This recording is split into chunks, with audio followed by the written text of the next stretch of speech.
嗨，大家好，我是 Inker Albert， 今天为大家介绍电子纸的特性。电子纸是利用正负电相吸的原理，以电场的方式驱动电子墨水里的色素粒子，重新排列组合，形成影像。这样的运作原理，造就了电子纸具备两大技术特性：反射式与双稳态。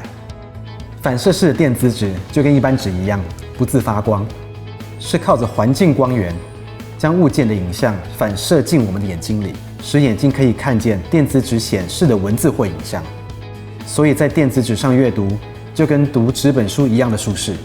而一般3C 产品的屏幕则是利用发光的光点来显示影像，就像许多发光的小灯泡，光线直接射进眼睛，比较容易造成眼睛的疲劳与不适。反射式电子纸在光线越强的环境下，画面显示得越清楚。在现场，我们为大家准备了一般的平板、一般的纸以及电子纸，为大家做一个评测。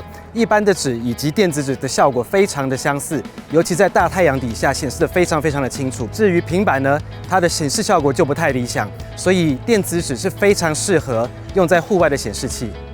现在我们就用电子纸、液晶萤幕以及实际的纸张，在大太阳底下做个实测，就可以看出差异了。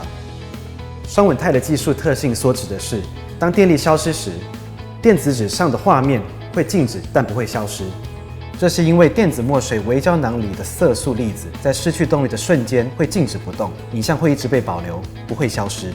画面不动就不耗电，画面变动才需要电，所以电子纸超省电。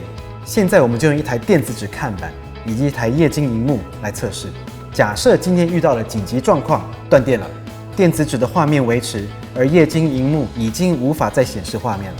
这就是电子纸双稳态的特性。基于反射式与双稳态的技术，电子纸具备了11大特性。看完了以上电子纸特性的介绍，是不是觉得电子纸是个非常独特的显示器呢？在下一集影片里，我们会为各位介绍电子纸到底有多省电，直接来为您做实测。请持续关注 E Ink。